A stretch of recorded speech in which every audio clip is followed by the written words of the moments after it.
Hi, I'm Marek Reichman. I'm Chief Creative Officer for Aston Martin, and I'm here to talk to you all about DBX, our brand new luxury SUV.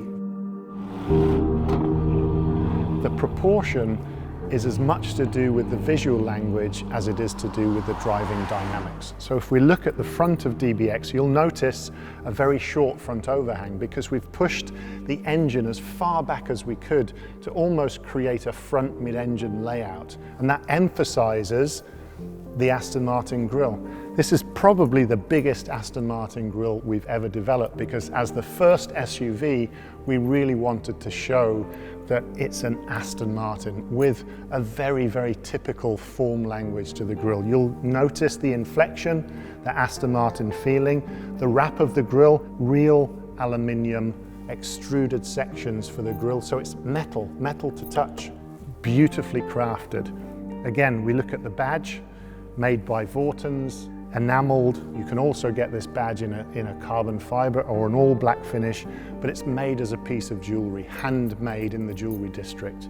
And lower down in the car, you'll see this carbon fiber splitter, which starts to take the air under the car and feeding some of the cooling for brakes and obviously radiator through the grille as well. We don't want built-up air pressure gathering at the front of the car, but we do need a hard cut-off point to ease the airflow down the side of the car.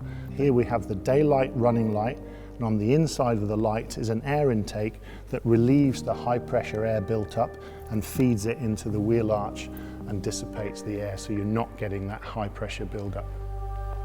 You start to see a very typical Aston Martin feeling and shape to the headlamp. It has a character. All Aston Martins have a character.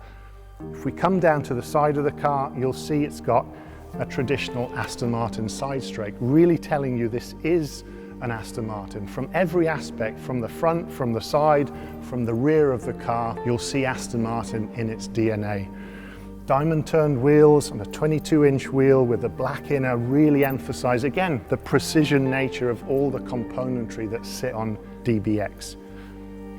Air out from the front wheel arch in terms of lift comes through this feature here, so we're taking that high pressure air away from the front wheel arch, giving again more stability for Matt and his team to make this car drive and ride incredibly well.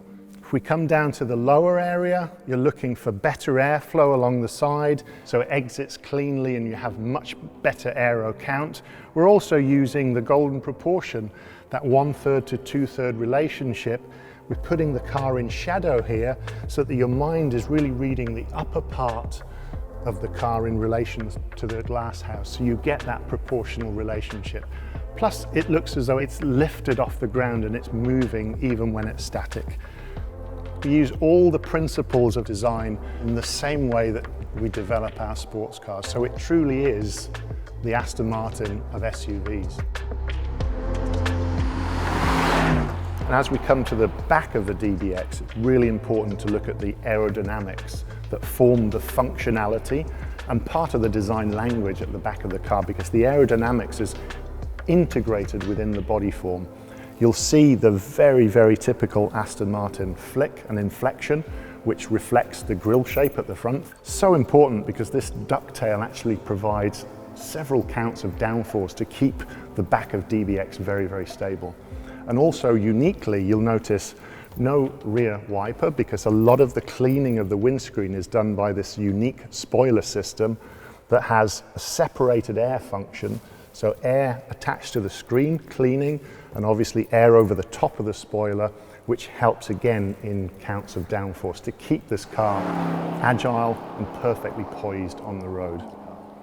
Keeping the rear overhang short, obviously reducing the masses at the back of the car, both visually and through the weight at the back of the car as well, giving that very, very agile feel. But what it helps us to do is cut off the visual length of the car, so you get the appearance of something very, very sporting, and the muscularity around the rear arch as though the wheels are pushing their way through the body, all defined by that beautiful crease that goes from front to back of the car. And then obviously as we've come lower down the back of the car, all the way down to the rear diffused area, the rear diffuser, which is really important for aerodynamic functionality. And you see these carbon fiber vanes that help exit the air but also keep the air in control. So Matt Becker and his team have every possibility to get this car to be as stable as it possibly can at speeds on the road. And of course, practicality in that boot volume, 632 litres. All of the technology in here to keep things stowed safely, the runners that sit down the side, again, real aluminium extrusions that sit there with all the fixing points, and 62 litres of volume hidden underneath the floor for anything that you want to keep safe, and then brushed aluminium so you protect the back of the car as you're loading things in. So you can see the brush lines again, hinting at that hand-built perfection. So as we come to the inside of DBX, you really start to see the true feeling of an Aston Martin. We know all about the proportion and the love of the exterior. This is about the sumptuous materials, the authenticity of the real metal parts, the glass switches, the real carbon fibres, the bridge of weir Scottish leather. You even get a really nice aroma from the leather on the inside of the car. The stitch detailing, everything on an Aston Martin is hand stitched together on the inside. The broguing that you see that you would typically see in the fashion industry, in shoe design, and that beautiful combination of colours and materials and the harmony between them.